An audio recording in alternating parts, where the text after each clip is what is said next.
Buenos días, hermanos. Qué bueno que nuevamente estemos aquí para adorar al Señor. Quiero invitarte, hermano, a que ores conmigo, a todos los que estamos acá y los que nos ven por los medios. Vamos a tomar un tiempo para que sea el Señor quien nos dirija y nos guíe en esta predicación. Bendito Padre eterno, Dios, te damos gracias, Señor, por este día. Te damos gracias por cada bendición que tú nos das, Señor, en él. Te damos gracias por permitirnos estar aquí hoy, Señor, para adorarte, Padre. Te pedimos que nos perdones, Señor, nuestros pecados y que tú nos ayudes, Dios, con tu Espíritu a poder entender y comprender, Señor, tu palabra, que podamos poner en práctica esta verdad, Señor, y que tú nos ayudes, Dios, a despejar las dudas que tenemos. Te damos gracias en el bendito nombre de Cristo Jesús. Amén. Antes que nada, esta nueva virtualidad que se está dando, esta nueva forma de hacer iglesia, ha hecho que muchos de los creyentes como que hubieran tomado unas vacaciones espirituales. Ha caído un cierto enfriamiento en la iglesia. Y de pronto uno dirá, oye, ¿cómo así que va a haber un enfriamiento en la iglesia en medio de una pandemia y con todas las situaciones que hemos estado afrontando? Y la realidad es que sí, ha sucedido. De hecho, hay hermanos que, como se ve esta nueva normalidad, han tomado la opción de elegir los sermones a la carta. Voy a internet y escojo lo que quiero escuchar. Y resulta que en esa situación muchos hermanos que no son maduros en la palabra han caído en errores. Porque escuchan cualquier cosa que se dice desde un púlpito. No se investiga y se confronta lo que se dice con la Escritura. Como recuerdan ustedes cuando Pablo fue a Berea y estaba predicando el Evangelio, ¿qué hacían esos hermanos? Todo lo que decía Pablo lo revisaban con la palabra. Entonces nosotros vamos a hacer lo mismo. Y este ejercicio lo vamos a hacer para responder a una pregunta que todos se han hecho en medio de esta situación que estamos viviendo, y es, ¿qué implica tener comunión con Dios? ¿Qué implicaciones tiene tener comunión con Dios? Entonces, en el texto que nosotros leímos está la respuesta a esta pregunta que todos nos hacemos. No, yo escucho a tal, yo hago esto, yo ayuno, yo me meto en oración tantos días, yo hago esto otro, y eso es comunión. Yo me alejo de todos y me encierro en mi casa y no tengo contacto con los demás, eso es comunión con Dios. Vamos a ver qué dice la Escritura. Encontramos nosotros que Juan, el apóstol Juan, era el pastor de la iglesia de la región de Efeso. Y en esa región se estaban filtrando unas enseñanzas falsas. En esa región, en esa iglesia se estaban filtrando enseñanzas falsas. Los falsos maestros estaban enseñando que para tener una comunión con Dios, esta estaba solamente disponible para la élite espiritual, para los rambos espirituales, para los querubines. Además, los falsos maestros enseñaban que el cuerpo envolvía al espíritu y que las obras del cuerpo no podían contaminar al espíritu. Esta falsa enseñanza causó revuelo en las iglesias en las que Juan era el responsable. Así que escribió sus cartas para controlar las enseñanzas falsas que se estaban filtrando.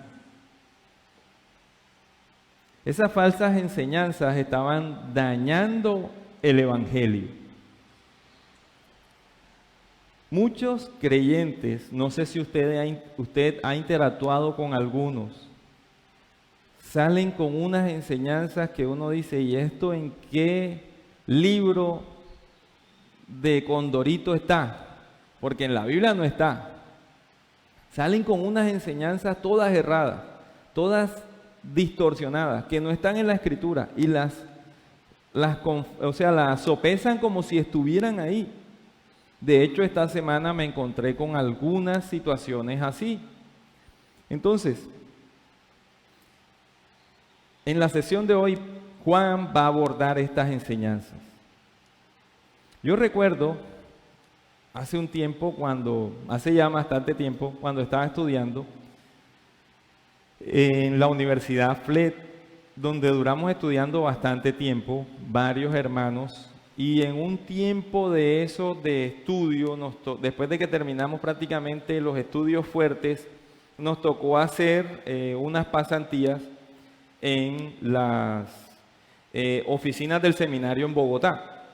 Nosotros nos tocaba evaluar trabajos de hermanos en toda Colombia que estaban estudiando con el seminario. Y eso pasábamos el día evaluando trabajos. Entonces, en esa situación me encontré con varias cosas, no solamente en los trabajos, sino en mi trayecto cotidiano hacia esas oficinas. En Bogotá eso quedaba muy lejos, quedaba en un barrio que se llamaba Bavaria.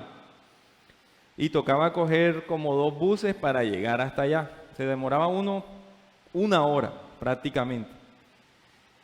Ahí conocí a un señor en la estación de Transmilenio, afuera, que vendía empanaditas y cosas.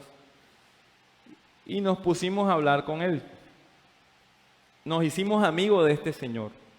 Él tenía problemas cognitivos y asistía a una iglesia que él me decía no era iglesia, pero él asistía ahí porque le gustaba ir. Y ellos se hacían llamar, recuerdo muy bien, se hacían llamar Ciencia Cristiana. En una ocasión hablando con él me dijo que su madre estaba muy enferma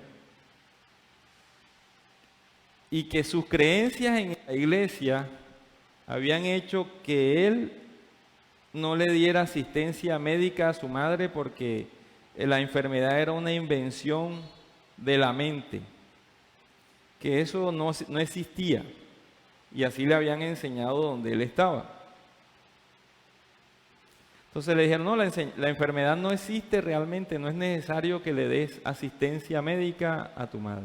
Y eso a él lo tenía destrozado, o sea, porque él no sabía qué hacer, no sabía si hacerlo, ir en contra de lo que ellos creían o no hacerlo, por la enseñanza que ya había recibido. Esa tal ciencia cristiana enseña un evangelio falso. Así como yo le puedo decir desde aquí, y de pronto hasta me pueden decir alguno, estás equivocado, el evangelio de la prosperidad es un evangelio falso. Así se lo puedo decir y se lo puedo sostener con la Escritura. Entonces nosotros estamos viendo estas realidades que están permeando a los hermanos en una congregación y distorsionan el evangelio. Entonces vemos nosotros aquí la preocupación de un pastor por sus ovejas, las ovejas que el Señor le dio. Y entonces, ¿qué nos dice el texto de Primera de Juan del capítulo 1, versículo 5 hasta el capítulo 2, versículo 2, acerca de la pregunta que le hice al comienzo? ¿Qué implica tener una comunión con Dios para nosotros, teniendo en cuenta que en el contexto se estaban filtrando falsas enseñanzas acerca del evangelio? Entonces nosotros nos encontramos aquí en Juan, en el capítulo 1, versículo 5, la primera declaración, y es que Dios sobre el carácter de Dios, nos habla sobre el carácter de Dios. Voy a leerles una pregunta que está en el Catecismo Menor de Westminster. Y dice así: ¿quién es Dios? Y dice la respuesta: esta es una pregunta que la gente se ha hecho durante milenios. Y el Catecismo responde de la siguiente manera: Dios es un espíritu infinito, eterno e inmutable en su ser, sabiduría, poder, santidad, bondad, justicia y verdad. Es posible para nosotros leer esta afirmación sin llegar a conocer realmente a Dios. Podemos tener indicios, y podemos leerla, pero sin llegar a conocer realmente a Dios. Entonces nosotros estamos viendo la controversia de Juan con los maestros. Y el centro de la controversia era: ¿quién es Dios? Y nosotros encontramos en el versículo 5 la respuesta de Juan a esa pregunta. Y lo hace de una manera simple y al mismo tiempo profundo. Y usted va a ver ahí en el texto, mire lo que dice: este es el mensaje que he oído de él y os anunciamos. Dios es luz y no hay tinieblas en él.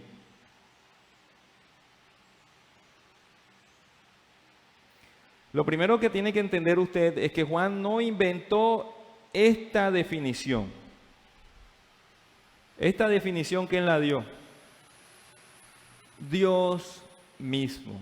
¿Se acuerda usted cuando leyó el antifonal? ¿Qué decía el antifonal? Habló de la luz, ¿verdad? ¿Sí se acuerda del antifonal hablándonos acerca de la luz? ¿Y qué nos decía de la luz el antifonal? De David, que en él estaba ¿qué?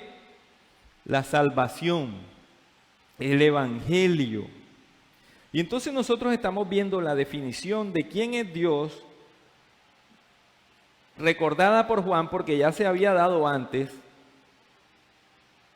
y él la escuchó directamente ¿de quién? De Jesús.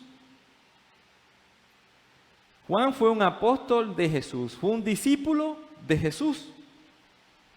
Y él estaba transmitiendo ¿qué? Lo que Jesús le había dicho, lo que había escuchado de Jesús. Y ahora mira la segunda cosa que quiero que tengas clara: el significado de la declaración de Juan sobre el carácter de Dios.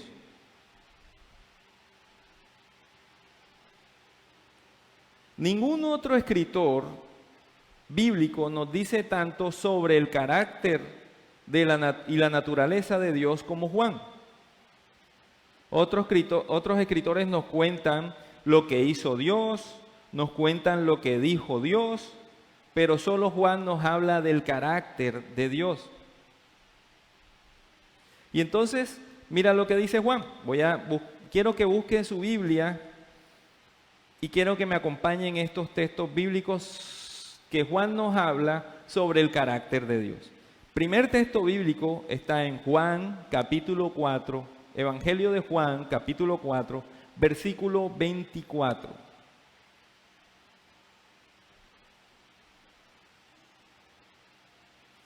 Y tenga en mente la pregunta: ¿quién es Dios? Y Juan nos va a decir. Dice Juan, en ese texto, Juan capítulo 4, versículo 24, Dios es espíritu. Primera de Juan capítulo 1, versículo 1 nos está diciendo: Dios es luz. Y si quiere usted busque también ahí Primera de Juan capítulo 4 versículo 8. Dice: Dios es amor. Dios es espíritu, Dios es luz, Dios es amor. Estas tres declaraciones juntas unen una definición completa y profunda de quién es Dios. Y entonces ahora vamos a ver el significado de esa declaración de Juan. Versículo 5. De manera positiva, según el verbo que está en griego, ahí dice, Dios es luz. Podríamos hablar de ese versículo y de ese texto un año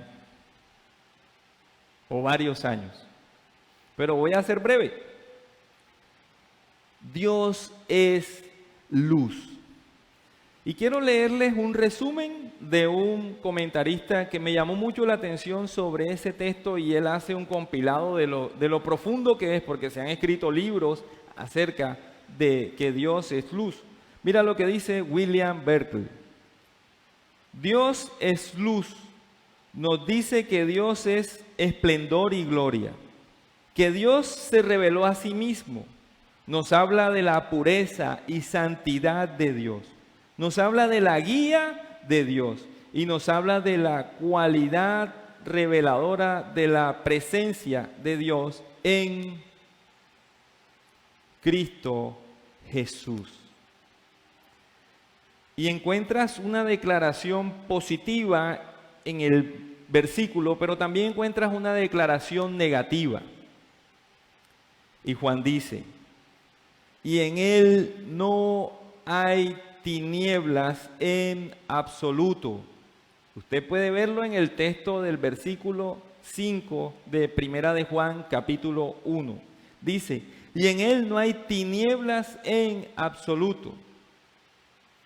Y entonces cuando nosotros vemos esto, ¿qué se está refiriendo Juan? Si se está hablando contra una falsa enseñanza que se está metiendo en la iglesia o se ha metido en la iglesia, le está diciendo que en Dios no hay falsedad, no hay ignorancia, no hay engaño.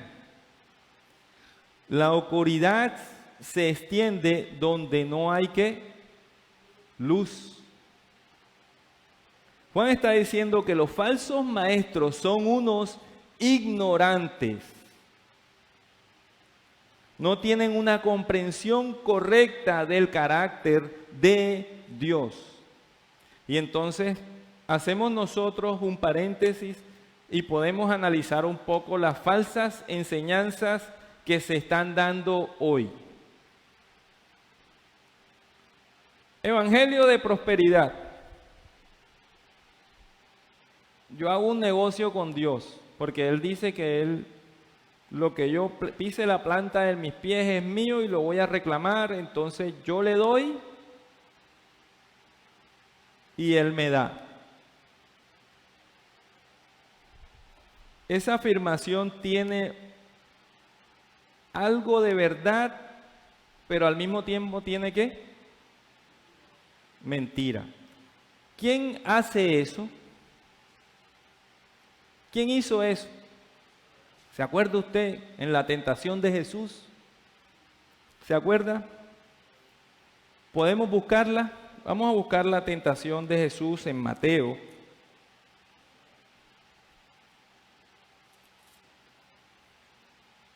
Capítulo 4. Y voy a tomar solamente un versículo sin desviarme del tema que estamos tratando.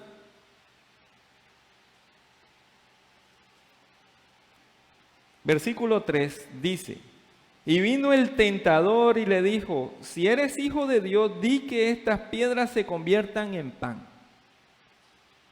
Y él respondió y dijo, escrito está, no solo de pan vivirá el hombre, sino de toda palabra que sale de la boca de Dios. Lo que estaba diciendo Satanás era verdad. Dice, y vino el tentador y le dijo, si eres hijo de Dios, di que estas piedras se conviertan en pan. ¿Jesús era hijo de Dios? Sí. ¿Y tenía el poder para hacer eso? Sí. Pero, ¿qué estaba haciendo él? Estaba tratando de que desobedeciera. Estaba diciéndole una verdad envuelta, ¿verdad? Y estaba diciendo que desobedeciera. ¿Y qué hizo Jesús? Escrito está, no tentarás ¿a quién? Al Señor tu Dios. Y entonces nosotros nos encontramos con esto, con estas falsedades que se tratan de meter en la iglesia y que nosotros tenemos que abordar con la Escritura. Entonces, Juan nos está diciendo que los falsos maestros no tienen una comprensión correcta de la verdad de Dios. Si hubieran entendido correctamente el mensaje del Evangelio, entenderían el carácter de Dios y no habrían propagado su falsa enseñanza dentro de la iglesia. Ahora vamos a aplicar ese texto a nosotros. Lo vamos a aplicar fácil y sencillo, con unas preguntas. ¿Sabes quién es Dios? ¿Tú sabes quién es Dios? ¿Sabes que Dios es luz? ¿Conoces a Dios? ¿Sabes quién es Él? ¿Sabes que en Él no hay oscuridad alguna? Nuestra comprensión de Dios a esas preguntas que estoy haciendo nos muestra si nosotros tenemos una encaminación correcta a quién es Dios y por qué nosotros le adoramos. Si nosotros tenemos una concepción errada de quién es Dios, que está basada en falacias y no lo que dice la Escritura, nosotros podemos estar adorando un ídolo. Y no necesitas un pedazo de yeso o madera para ponerle un velón. Es una idea errada del Evangelio que puede volver un ídolo y estar adorando un ídolo y ser un idólatra. Y entonces Juan continúa diciéndonos, hay que tener presente eso, que tenemos que tener una concepción correcta de quién es Dios, y esa concepción está aquí. Y sigue diciendo en la declaración del versículo 6 hasta terminar en el versículo 2 del capítulo 2. Juan quiere que su rebaño comprenda las implicaciones que surgen de una correcta comprensión de quién es Dios y una correcta comprensión del carácter de Dios. Y lo hace abordando la falsa enseñanza. Entonces vamos a ver cómo aborda cada falsa enseñanza de los versículos 6 para adelante. Comienza en el versículo 6, continúa en el 8 y el 10 con las palabras si decimos. Encuentras tú una cuestión ahí diferente. Y es la respuesta a la afirmación falsa que da Juan. Entonces encontramos que ahí la negación del pecado rompe nuestra comunión con Dios. La negación del pecado rompe nuestra correcta comunión con Dios. Versículo del 6 y 7. Entonces la primera afirmación falsa es negar de que el pecado rompe nuestra relación con Dios. Juan escribe en el versículo 6, dice: si decimos que tenemos comunión con Él mientras caminamos en tinieblas, mentimos y no practicamos la verdad. Profesaban tener espiritualidad para la élite y que estaban caminando con Dios, pero vivían ¿en qué? En tinieblas. Oye, pero ya le diste palo a los de la teología de la prosperidad. Sí, pero también hay otros que se creen reformados y no lo son. Reformados porque volvemos ¿a dónde? A la Escritura. Eso fue lo que hizo la Reforma, volver a la Escritura. Hay unos por ahí que creen en la teoría o la teología de la liberación. De pronto usted dice, ¿y eso qué es? Yo le voy a dar un resumito, pero después usted lo puede investigar. Ellos dicen que este libro, como fue escrito hace muchísimo tiempo, tiene errores y que son fábulas y cuentos, que son mitos. Entonces no los podemos, ¿qué? Creer. Y entonces esos que creen eso y tienen iglesias, viven como diablos, literal. Viven mundanamente, sin temor de Dios. Y se congregan el domingo y leen la Biblia.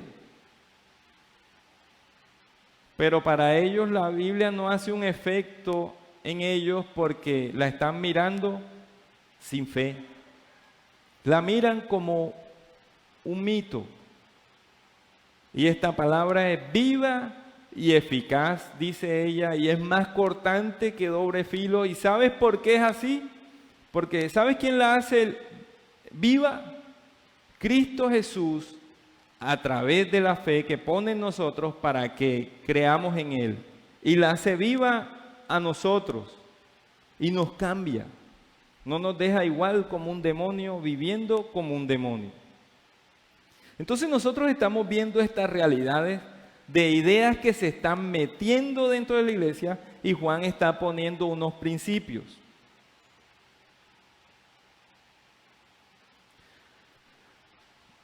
Hace tiempo también, haciendo un trabajo para la universidad, me encontré con una caricatura que me gustó lo que decía. Se llama Andy Capp. Esa caricatura es inglesa. A veces salían los periódicos.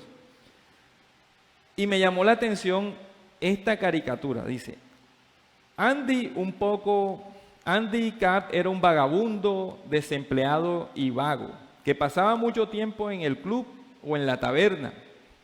Un día, mientras caminaba por las calles, Andy se encontró con su ministro local.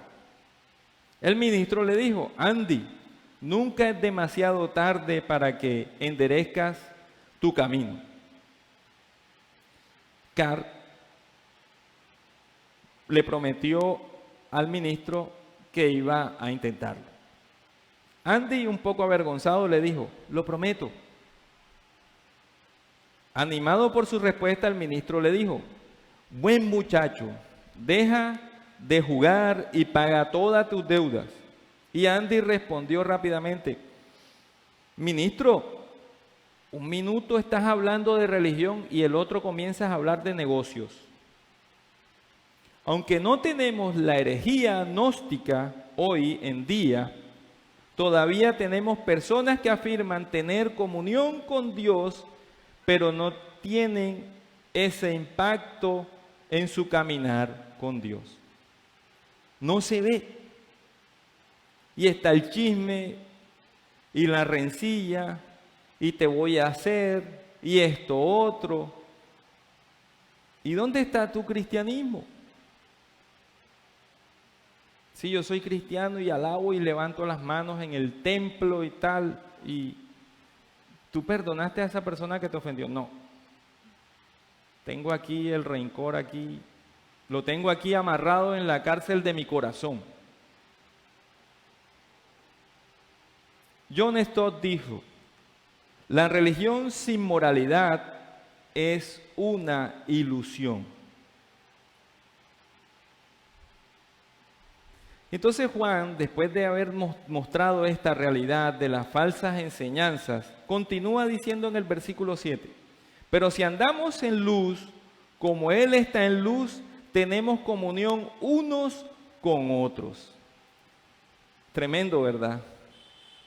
Si andamos en luz, como Él está en luz, normalmente uno pensaría, si andamos en luz, como Él está en luz, tengo comunión con Dios. Porque ese es el tema del sermón, ¿verdad? Pero el Señor nos está diciendo no. O Juan nos está diciendo, inspirado por el Espíritu Santo, nos está diciendo no. Es más allá. Si andamos en luz, como Él está en luz, vas a tener comunión unos con otros. Vamos a tener comunión en nuestro caminar cristiano unos con otros. Entonces, ¿qué nos está diciendo Juan? La meta es que tengamos una manera de vivir que honre y glorifique a Dios en todo lo que nosotros somos. Porque Él es nuestro dueño. Profundo y sencillo. Entonces me acordé de cuando yo voy al dentista. Yo veo que él pone una luz bien potente y alumbra nuestros dientes. ¿Y qué pasa cuando él pone esa luz bien potente? Cuando tenemos la boca cerrada, ¿qué hay allá adentro? Oscuridad, ¿verdad? No se ven los dientes. Pero cuando él pone la luz bien potente porque va a trabajar en ellos, ¿qué pasa? Se ilumina todo lo que está ahí, se ve todo lo que tú tienes. Ah, tienes una cariecita por aquí, te vamos a hacer esto y aquello. Eso sucede. Puede ver con claridad. De manera similar pasa en nuestra vida cotidiana con el Señor. Dios es luz. ¿Y dónde alumbra? ¿Dónde alumbra esa luz? Si somos creyentes, en nuestros corazones.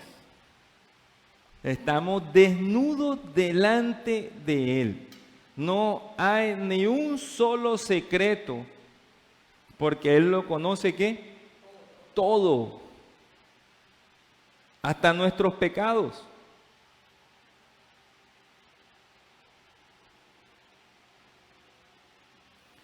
Y entonces nosotros podemos ver con claridad que para vivir la vida cristiana tenemos que andar en esa luz. Y si nosotros andamos en esa luz, vamos a tener comunión ¿con quién? Con los demás. ¿Y por qué? Porque tenemos comunión con Dios. Eso se va a ver reflejado de manera práctica. De manera práctica. Entonces, hermanos, si tú tienes problema con un hermano en la congregación, o si tú tienes problema con algún vecino o con una persona extraña fuera de la congregación, ¿qué tienes que hacer? Arreglar tus diferencias con esa persona para que experimentes en tu vida la comunión con Dios que te va a hacer dar fruto de comunión ¿con quiénes? Con los demás. Con los demás. Entonces Juan va más allá y dice, caminar en la luz ciertamente resulta en una comunión con Dios. Y tener esa comunión nos lleva a comprender también quién es. ¿Quién es quién? ¿Quién es Dios? Ahí hay un segundo resultado en esa comunión. Dice el versículo que estábamos leyendo, la sangre de Jesús, su Hijo, nos limpia de todo ¿qué? De todo pecado. Entonces nosotros vamos a poder caminar en la luz solo por la obra de ¿quién? Por la obra de Cristo, por la sangre de Cristo que nos limpia ¿de qué? De todo pecado.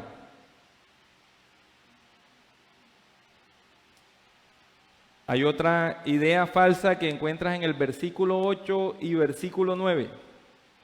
Juan escribe lo siguiente. Si decimos que no tenemos pecado, nos engañamos a nosotros mismos y la verdad no está en nosotros.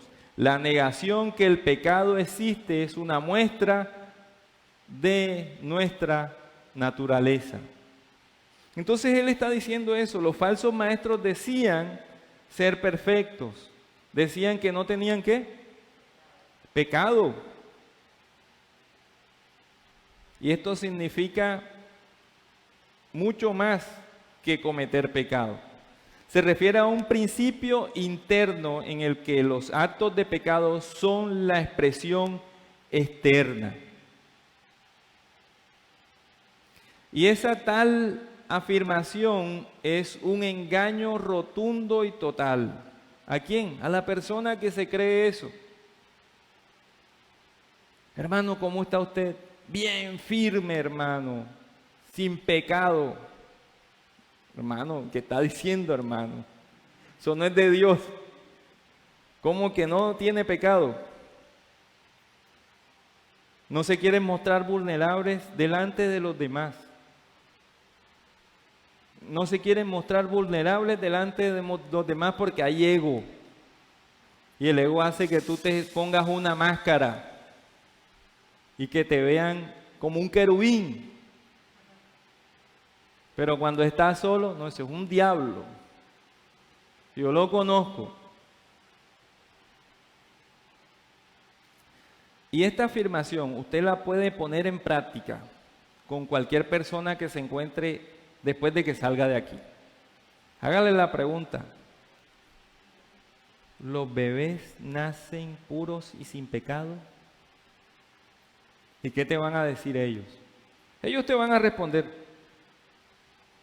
un bebé no ha hecho nada malo, no ha dicho malas palabras, no ha robado, no ha cometido ninguna clase de delitos. Entonces los bebés son inocentes, sin pecado. Y ellos creen que los bebés llegan al mundo sin pecado. Por ahí me gustaba una ilustración de un pastor. Decía que los bebés son como, pongamos el ejemplo, la serpiente de tierra más mortal del mundo, creo que es la mamba negra, que con un solo poquito de veneno de ella mata a varios hombres. Supongamos que tenemos un huevito, un embrión ahí de una mamba negra, que está a punto de abrirse. Y se abre y nació la culebrita pequeñita. Yo te hago la pregunta: ¿esa culebrita pequeñita no tendrá el mismo veneno que tiene la culebra grande? Tiene el mismo veneno. ¿Y entonces qué va a hacer? Si te pica, te mata. Y está pequeñita. Entonces así pasa con los seres humanos.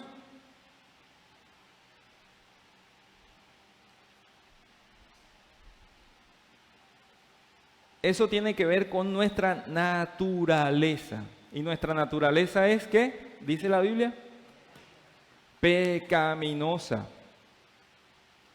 Cada uno cuando llega a este mundo llega con pecado, condenado. Llega condenado. El bebé pequeñito, inocente, que piensa la gente, cuando llega a este mundo llega en pecado. Llega en pecado por su naturaleza pecaminosa y va a cometer actos de pecado. Entonces la respuesta adecuada al pecado como iglesia, ¿cuál sería? ¿Negarlo? No. Admitirlo para que se pueda aplicar el remedio que Dios nos da. Y ese remedio lo encuentras en Juan, versículo 9, y mira lo que dice: si confesamos nuestros pecados, Él es fiel y justo para perdonar nuestros pecados y limpiarnos de toda maldad. Y Juan usa el plural ahí y dice pecados. Si confesamos nuestros ¿qué? Pecados. No dice si no, yo confesé. Cometí un errorcito, dije una mala palabra. Y los demás. porque tiene más. Dice la palabra de Dios que Cristo cubrió multitud de pecados. Y nosotros cometemos cantidades de pecados en unas horas. Hermano, ¿cómo así? Sí. Ahora te imaginas en un día, bastantes. Entonces, ¿qué tenemos que hacer? Ir a Jesús. Ahora hago un paréntesis aquí porque de pronto alguno dice, pero esto es como facilongo, facilito. La cuestión es que vas a ser movido a arrepentimiento, no por una obra humana porque está corrompida por el ¿qué? Por el pecado. Vas a ser movido a arrepentimiento, a darte cuenta de lo que estás haciendo está en contra de la voluntad de Dios, porque conoces el carácter de Dios, porque te fue dada la gracia y la fe. Entonces vas a ser movido por esa fe y por esa gracia y por el Espíritu Santo a confesar tus pecados, a apartarte de ellos y a hacer la voluntad de Dios. A eso me refiero cuando hablo de el arrepentimiento, de abandonar. Cuando Juan nos está diciendo que confesemos nuestros pecados, nos está diciendo de eso.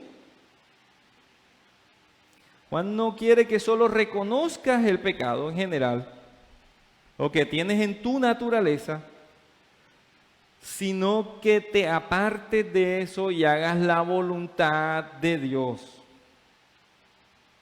Y sigue diciendo en el versículo 7, y eso sucede solamente por eso.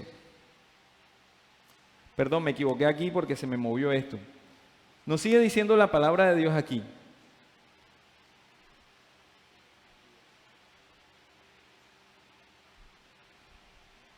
Primera de Juan, capítulo 2, versículo 1. Hijitos míos, les escribo estas cosas para que no pequen. Aquí vemos el corazón del pastor. Juan nos está mostrando cuán amor tenía por esas almas. Yo les pregunto, ¿será que esos hermanos no iban a pecar más? ¿Será que esos hermanos no iban a pecar más? Ahora le traslado la pregunta de la siguiente manera. Hermano, con la mano en el corazón, delante del Señor, usted, al igual que yo, no comete pecados. ¿No comete pecados? Ahora. ¿Cierto? ¿Cierto que sí? Entonces, ¿qué está diciendo Juan? Juan está mostrando ese amor que Dios le ha dado por esos hermanos y por eso le dice, hijitos míos, desechen esas ideas erradas, esas ideas contrarias al Evangelio. Estaba preocupado por ellos y les está enfatizando que una vida continua de pecado no caracteriza a un hijo de Dios. Una vida continua de pecado no caracteriza a un hijo de Dios, a una persona que nació de nuevo. Y entonces les habla de la provisión de Dios y nos habla de que tenemos un abogado delante del Padre. ¿Y es quién? Jesucristo, el justo. Nuestra naturaleza era ¿qué? Pecaminosa, caída. No podíamos hacer nada por nosotros mismos. ¿Para qué? Para salvarnos. Entonces, ¿quién nos salvó? Cristo Jesús, a través de su encarnación, ministerio, muerte y resurrección. Cristo Jesús nos dio la vida. Y entonces por eso sigue diciendo el texto lo siguiente.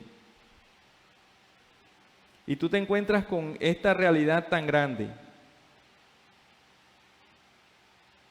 de la provisión de ese abogado.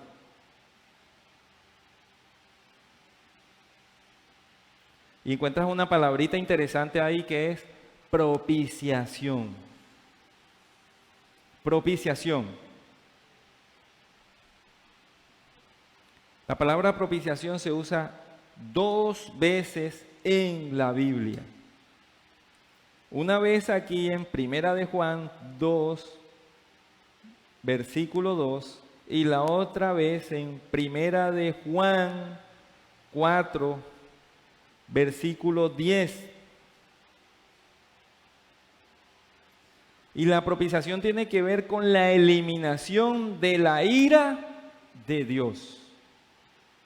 La eliminación de la ira de Dios.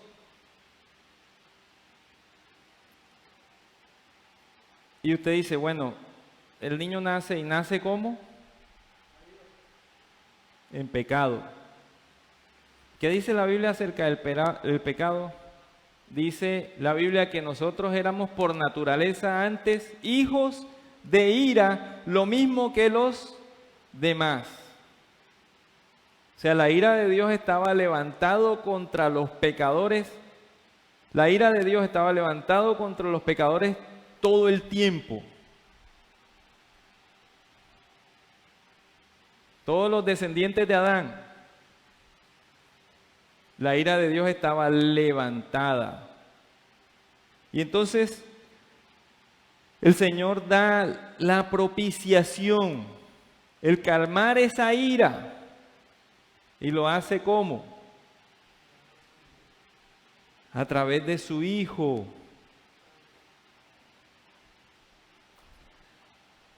Él elimina la ira a aquellos que el Padre le entregó al Hijo, que yo no sé cuántos son, pero sí sé que dice la Biblia que son muchos. La Biblia dice que son muchos. Y eso dice Jesús también. Entonces, Él elimina la ira en ellos porque tienen ¿un qué? Un abogado en ese juicio. Y ese abogado hace que tú tengas comunión con Dios. Pero el pecado rompió esa comunión con Dios allá atrás en el huerto del Edén. ¿Se acuerdan que Adán antes de pecar tenía comunión con Dios, consigo mismo, con su esposa o su prójimo, con la naturaleza? Pero cuando pecó, ¿qué pasó?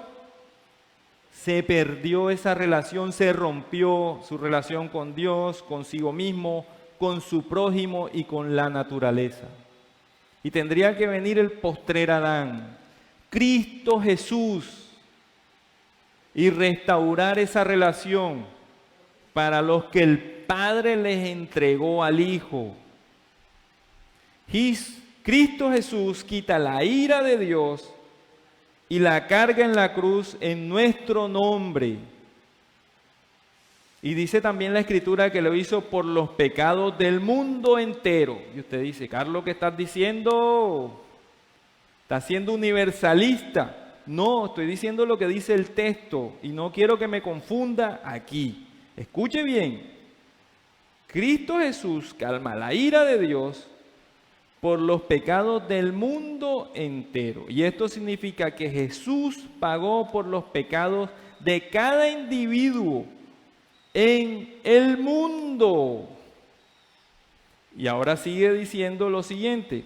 Significa que se ofrece un perdón universal por los pecados de las personas en todo el mundo. Pero hay un pero. Entiéndame que hay un pero y en grande, y quiero que quede en grande. Solamente es para quienes lo reciben. ¿Y quienes reciben ese perdón que el Señor dio, donde va a restaurar todo el mundo? El Evangelio fue dado para que lo lleváramos a todo el mundo. ¿Y quiénes son los que lo reciben? Solamente los que el Padre le entregó al Hijo. Solamente los que el Señor pone la fe salvífica para que vayan de rodillas a Cristo Jesús. No para cualquiera, como dicen por ahí también, no, que ya Cristo pagó por mí, yo puedo seguir viviendo como un demonio. Y no pasa nada, y cuando me muera, no, tú pagaste por mis pecados allá, porque ahí dice en 1 de Juan 1:9. No, en Juan dice, Juan 3:16 dice, No, Juan 3:16 lo dice también, quiero buscarlo para ustedes. Miren lo que dice Juan 3:16, Evangelio de Juan 3, versículo 16. Dice, porque de tal manera amó Dios al mundo que ha dado a su Hijo unigénito. Y ahí está el pero. Para que todo aquel que en Él cree no se pierda, mas tenga vida eterna. Pregunto, ¿un muerto en delitos y pecados puede creer? Supongamos, pongo un ejemplo, alguien muere y está el féretro ahí y está la persona ahí, ¿él puede creer? No, ¿verdad? No puede creer.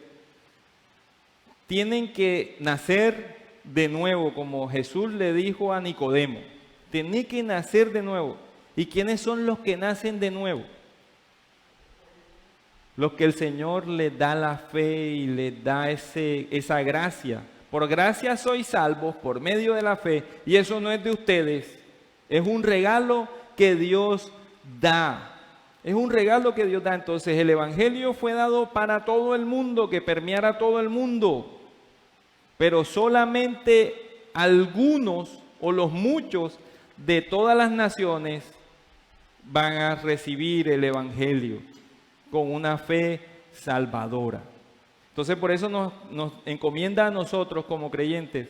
Ustedes que son creyentes, que tienen un conocimiento de Dios, que tienen una concepción correcta de quién es Dios, vayan y hagan discípulos a todas las naciones.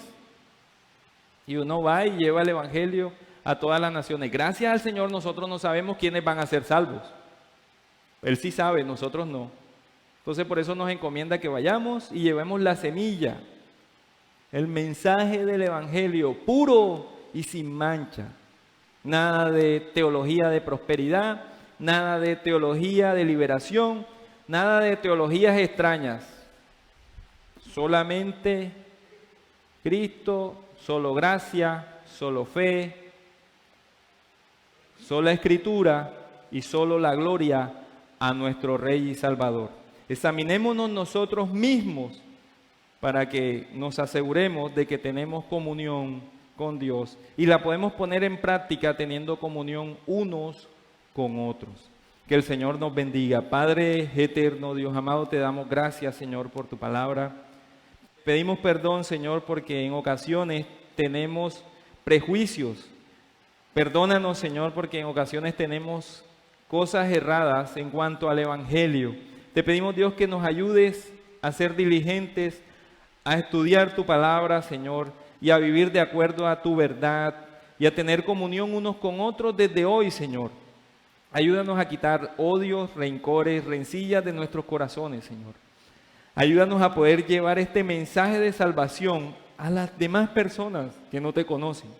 Ayúdanos a no juzgarlos, Señor, por su apariencia o por cómo viven. Ayúdanos a llevarles el Evangelio con amor, así como tú nos muestras en tu palabra que tuviste amor y misericordia de nosotros, que estábamos perdidos y que hoy vemos tu luz. Te damos gracias, Padre, en el bendito nombre de Cristo Jesús. Amén.